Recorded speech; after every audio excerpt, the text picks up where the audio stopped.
السلام علیکم دوستو، میں ہوں محمد کاشف اور آپ دیکھ رہے ہیں انفو کائنات۔ پون گرافی عصر حاضر کا ایک بہت بڑا ناسور ہے۔ یہ وہ زہر ہے جس کا کوئی ترقیات دریافت نہ ہو سکا۔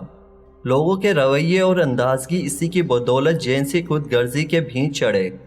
ہم اکثر سوچتے ہیں آخر یہ کھیل شروع کب ہوا، اس کا تاریخی پس منظر کیا ہے، اس کے وجود کے بنیادی محرکات کیا تھے، آج کی تاریخ میں اس میں کیسی جدتیں لائی جا رہی ہے۔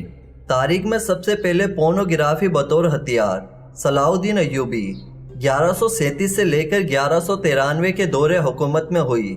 بطور ہتھیار سب سے پہلے صلیبی بادشاہوں نے استعمال کیا۔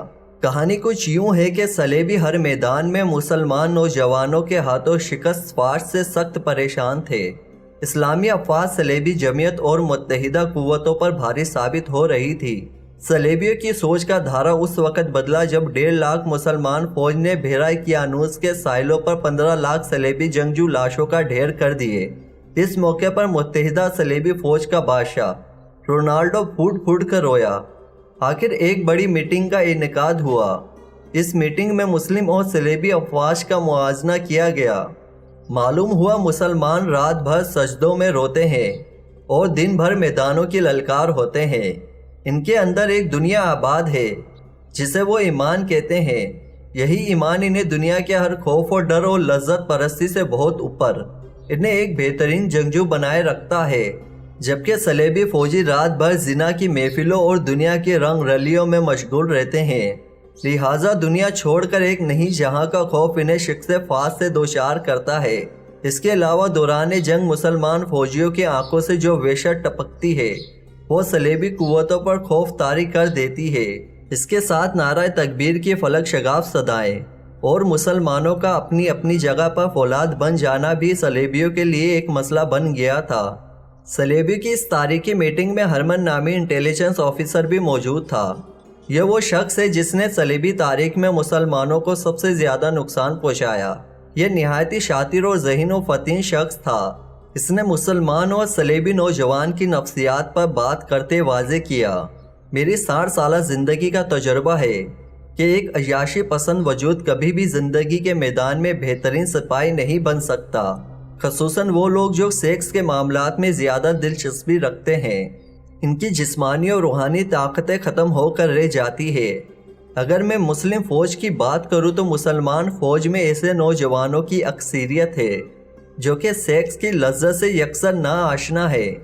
ان میں سے جو شادی شدہ بھی ہے وہ بھی اس چیز کو ایک حد تک آزما پاتے ہیں۔ تصور کی رعنائیاں اور خوبصورت نظارے ہمیشہ ان کی پہنچ سے دور رہے ہیں۔ انہیں مذہب سے آگے اور پیچھے کچھ نہیں دکھائی دیتا۔ لہٰذا ہم اگر ان میں جنسی بھوک کو پیدا کر دے تو ان کی سوچ اور نظریات کو کمزور کیا جا سکتا ہے۔ اس مشن کی کامیابی کی ایک مثال وہ مسلمان بادشاہ اور وزراء بھی ہے جو شروع میں سلطان ایوبی کے ساتھ تھے، لیکن ہماری خوبصورت لڑکیوں نے جب سے انہیں اپنے حسین اداؤں کا اسیر کیا تب سے وہ خدا اور رسول کو جانتے ہی نہیں۔ انہیں سلطان ایوبی اپنا سب سے بڑا دشمن نظر آتا ہے۔ ان مسلمان وظیفہ خوروں میں سے وہ جنرل بھی شامل ہے جن کی حکمت عملیہ اور بہادریاں میدانوں کے نقشے بدل ڈالا کرتی تھی۔ آج وہ صلیبیوں سے نگاہیں جھکا کر بات کرتے ہیں کیونکہ ہم ان کے اندر عورت اور جنسیات کی روح داخل کر چکے ہیں۔ اگر یہی حربہ پوری مسلمان فوج پر آزمایا جائے تو یقیناً ہم کامیاب ہوں گے، کیونکہ مسلمان نوجوانوں کے لیے یہ ایک بالکل نئی چیز ہوگی اور وہ اس کے لیے جنونی ہو سکتے ہیں۔ ہرمن کے اس خیال پر رونالڈو نے نکتہ اٹھایا۔ اس نے کہا، ہم متعدد بار نہایت ہی خوبصورت لڑکیاں مسلمان فوج میں داخل کر چکے ہیں۔ اس کام میں ہمیں شدید تقریب کاری کرنا پڑی تھی، لیکن مسلمان فوج ان حسین لڑکیوں کی طرف دیکھنے کا تکلف ہی نہیں کرتے ہیں اور متعدد لڑکیاں مسلمان فوج کا کردار دیکھ صلیبی حمایت چھوڑ چکی ہے، لہٰذا تمہارا یہ منصوبہ ناکام ہے۔ ہرمن نے فوری جواز پیش کرتے ہوئے کہا، حضور، جب تک آپ کے اندر کسی چیز کا تصور موجود نہ ہو اس کا ہونا نہ ہونا بے معنی ہوتا ہے۔ ہمیں مسلم فوج میں جنسی دنیا کا تصور پیدا کرنا ہے، ایسا تصور جو ان کی سوچ کی راہداریوں میں برہنہ عورتوں کو حسین ادائیں کے ساتھ گردش کرتا دکھائیں اس کے بعد وہ خود ہماری ثقافت کے حوالے کر دیں گے، کیونکہ یہ ہماری ایجاد ہوگی۔ یہی واحد طریقہ ہے جس سے ہم مسلمانوں کو شکست دے سکتے ہیں۔ رونالڈو ہرمن کی اس بات پر بہت زیادہ سنجیدہ ہو گیا اور سرگوشی بھرے لہجے میں بولا، آخر تم کہنا کیا چاہتے ہو؟ ہرمن نے نہایت شاطرانہ انداز میں تاریخ کا سب سے بھیانک منصوبہ رونالڈ کے سامنے پیش کر دیا۔ دنیا کے سامنے یہ منصوبہ آرٹ پورنوگرافی کے نام سے سامنے آیا۔ اس منصوبے کے 1 سال بعد سلطان صلاح الدین ایوبی کو اطلاع ملی کہ فوج کے کچھ نوجوان رات کو غائب پائے جاتے ہیں۔ نوجوانوں میں اکثر جنسی گفتگو بھی سنی گئی ہے۔ سلطان صلاح الدین ایوبی نے اس چیز کو اتنا سنجیدگی سے لیا کہ خود بھیس بدل کر ان نوجوانوں کا پیچھا کیا۔ یہاں ایک بات واضح کرتا چلوں کہ سلطان ایوبی بذات خود بھیس اور آواز بدلنے کے ماہر تھے۔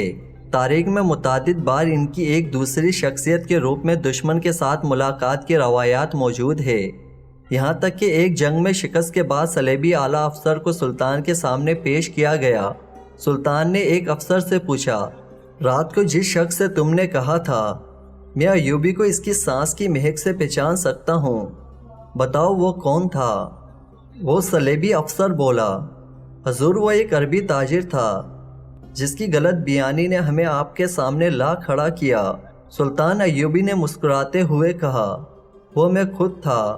وہ حیرت زدہ سلطان صلاح الدین ایوبی کو دیکھتا رہ گیا۔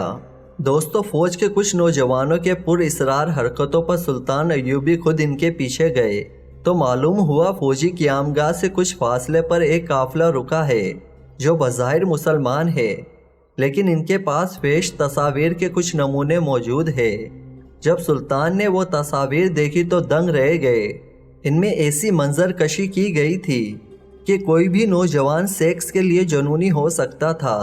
اسی دوران سلطان صلاح الدین ایوبی کو دمشق اور مصر کے دیگر شہروں سے اطلاعات ملی کہ شہر میں فحش تصاویر کے کعبہ خانے کھل گئے ہیں جہاں جنسی اشتعال انگیز تصاویر دکھائی جاتی ہے۔ نوجوانوں کو جنسیات کی باقاعدہ تعلیم دی جاتی ہے۔ ساتھ یہ بھی لکھا تھا کہ مسلمان نوجوان بڑی تیزی سے برائی کی طرف مائل ہو رہے ہیں۔ صلاح الدین ایوبی نے فوری طور پر اپنی جنگی پیش قدمی روکی اور پورنوگرافی کے اس ناسور کے خلاف معاش کھولا۔ اس حوالے سے سلطان صلاح الدین ایوبی نے ایک تاریخی تقریر میں کہا تھا، ہر قوم کی طاقت اس کا اچھا یا برا کردار ہوا کرتا ہے۔ دشمن ہماری اصل طاقت کا اندازہ لگا چکا ہے، اب وہ سامنے کی جنگ کبھی نہیں کرے گا۔ اسی لیے دشمن اب ہماری قومی کردار پر حملہ آور ہوا ہے، کیونکہ ضروری نہیں جنگ میدانوں میں ہو، جنگ سوچ اور رویوں کی بھی ہوتی ہے۔ جو قوم اس پر غالب آ جاتی ہے وہ فتح یاب ہوتی ہے۔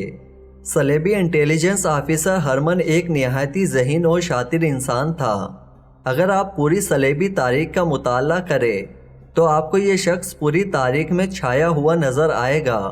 صلیبی جب ہمت ہار چکے تھے تو اس شخص نے ان میں جان ڈال دی۔ اسی کے منصوبے پر عمل کرتے ہوئے دنیا کے مشہور مصور اور منظر نگاروں کو منہ مانگی قیمت پر خریدا گیا۔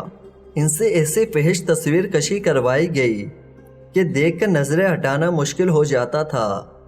وہ سیکس جس پر لوگ ایک حد تک توجہ دیتے تھے پھر اسے بے حد سوچنے لگے۔ صلیبی بادشاہوں نے جب اپنے اس منصوبے کو 100% کامیاب ہوتے دیکھا تو اپنی کتابوں میں اس کا تذکرہ بڑی شان سے کیا۔ اگرچہ سلطان صلاح الدین ایوبی نے اس زہر کو مارنے کی پوری کوشش کی، لیکن اس مسئلے کا پوری طرح ادراک نہ ہو سکا، کیونکہ اس زہر کے اثر کو دیکھتے ہوئے حسن بن صبا کے فرقے نے اسے بطور ہتھیار اپنایا۔ صلیبیوں سے اس آرٹ گرافی کی نئی جدتوں پر مانگ کی۔ یوں حسن بن صبا کی پہاڑوں میں بنائی ہوئی پر اسرار جنت میں ایک اور ہتھیار کا اضافہ ہوا، اور اسی دوران سلطان بیت المقدس کی فتح کے بعد چل بسے۔ صلیبی اپنے دم خم کھو چکے تھے، لیکن ان کا تیار کردہ زہر پورنوگرافی مسلسل فحاشی کے جراثیم پھیلاتا رہا۔ امید کرتا ہوں کہ آپ کو یہ میری ویڈیو پسند آئی ہوگی، تو پلیز اس ویڈیو کو لائک کریں، اپنے دوستوں میں شیئر کریں اور میرے چینل کو سبسکرائب کریں۔